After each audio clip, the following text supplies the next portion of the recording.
Assalamualaikum warahmatullahi wabarakatuh. Saya Vanessa Fajar Nugraheni, mahasiswi IAIN Kediri semester 6. Kali ini saya akan membuat video tentang cerita sejarah peradaban Islam dari masa Rasulullah SAW hingga dinasti Abbasiyah. Sebelumnya saya akan membuat video animasi dikarenakan ada kendala pada handphone. Sekian, terima kasih dan mohon maaf. Simak videonya ya. Pada tanggal 17 Ramadan 611 Masehi di Gua Hiro, malaikat Jibril muncul di hadapan Nabi Muhammad untuk menyampaikan wahyu Allah Subhanahu wa taala.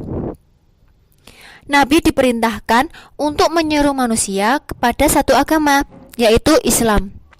Masa dakwah Rasulullah terbagi menjadi dua fase, yaitu fase Makkah dan fase Madinah.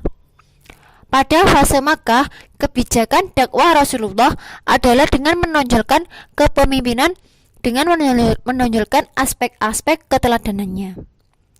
Dakwah yang dilakukan oleh Nabi pada fase ini terbagi menjadi dua, yaitu secara sembunyi-sembunyi dan secara terang-terangan. Pada fase Madinah, ada beberapa bidang yang dikembangkan sebagai wujud dari upaya Nabi untuk membentuk negara Islam. Di antaranya, yaitu pembentukan sistem sosial, kemasyarakatan, militer, politik, dakwah, ekonomi, dan sumber pendapatan negara.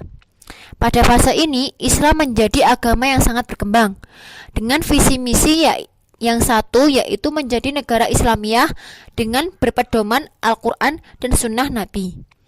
Dan Nabilah yang memperkenalkan pertama kali konsep negara demokrasi yang sekarang banyak dianut oleh negara-negara modern Islam maupun non-Islam.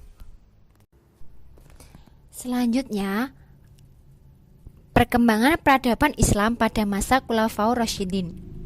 Perkembangan peradaban Islam pada masa Khulafaur Rasyidin mengalami kemajuan yang sangat pesat.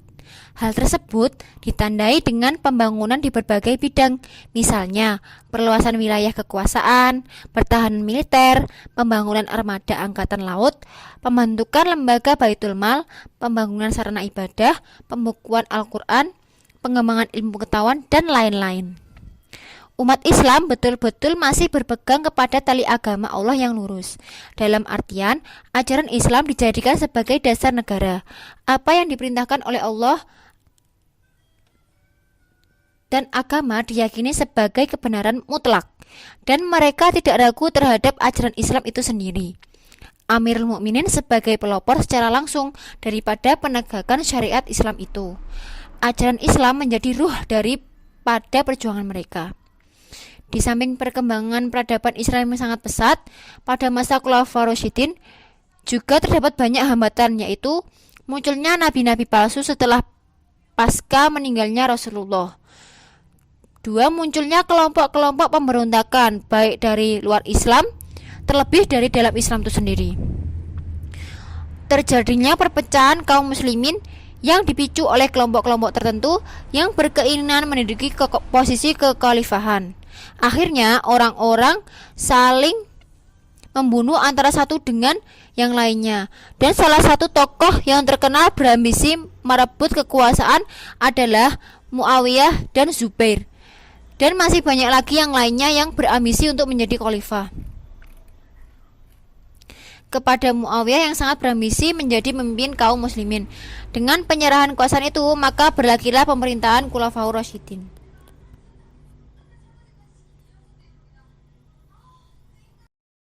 Selanjutnya adalah peradaban Islam pada dinasti Umayyah. Dinasti Umayyah diambil dari nama Umayyah ibnu Abdi Syams ibnu Abdi Manaf. Dinasti ini sebenarnya mulai dirintis semenjak masa kepemimpinan Khalifah Utsman bin Affan, namun baru kemudian berhasil dideklarasikan dan mendapatkan pengakuan kedaulatan oleh seluruh rakyat setelah Khalifah Ali terbunuh dan Hasan ibnu Ali yang diangkat oleh kaum muslimin di Irak menyerahkan kekuasaannya pada Muawiyah setelah melakukan perundingan dan perjanjian.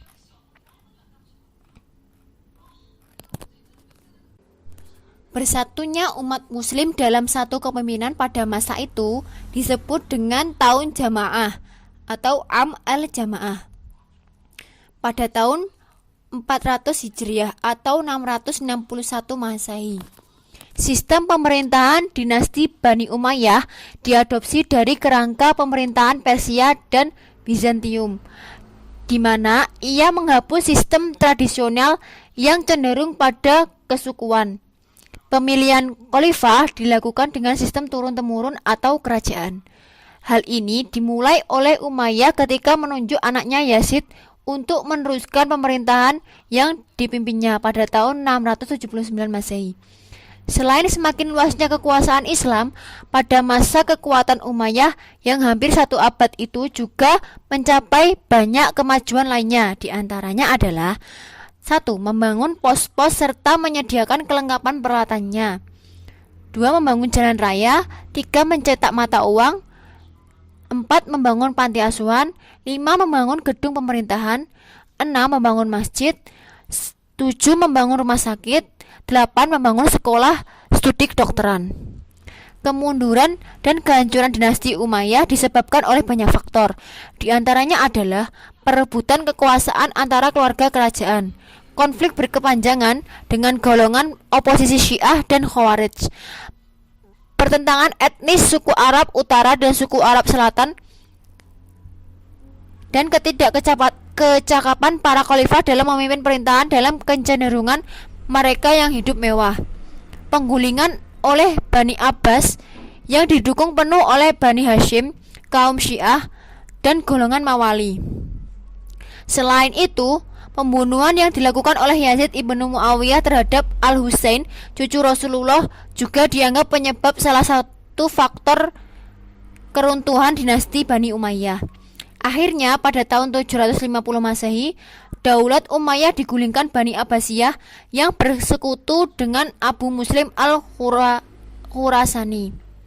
Marwan bin Muhammad, khalifah terakhir Bani Umayyah, melarikan diri ke Mesir, ditangkap dan dibunuh di sana.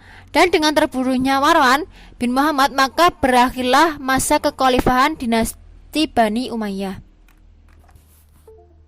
Selanjutnya, yang terakhir adalah sejarah peradaban Islam pada masa dinasti Abbasiyah.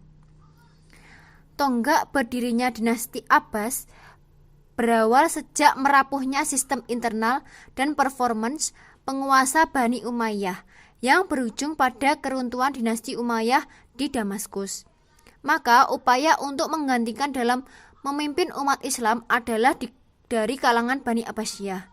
Propaganda revolusi Abbasiyah ini banyak mendapat simpati masyarakat, terutama dari kalangan Syiah, karena bernuansa keagamaan dan berjanji akan menegakkan kembali keadilan seperti yang dipraktikkan oleh Khulafaur Rasyidin.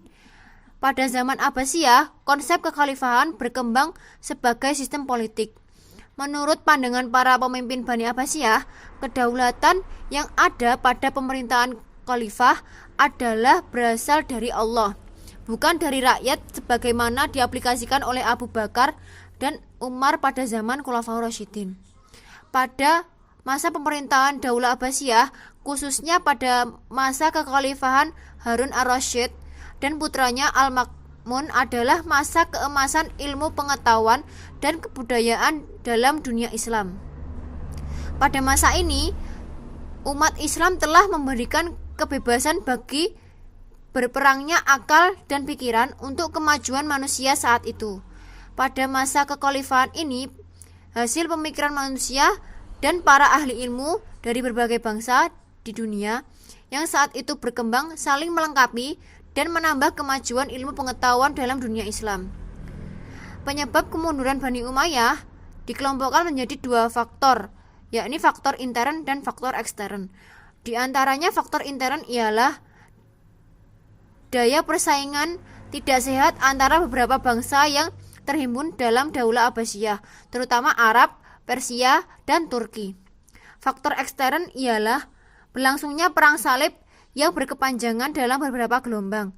Dan yang paling menentukan adalah sebuah pasukan Mongol yang dipimpin oleh Hulagu Khan yang berhasil menjara semua pusat-pusat kekuasaan maupun pusat ilmu, yaitu perpustakaan di Baghdad. Nah, itu tadi video dari saya. Terima kasih sudah meluangkan waktunya untuk menyimak. Mohon maaf apabila banyak kekurangan pada video tersebut. Terima kasih atas perhatiannya. Saya mohon maaf yang sebesar-besarnya. Wassalamualaikum warahmatullahi wabarakatuh.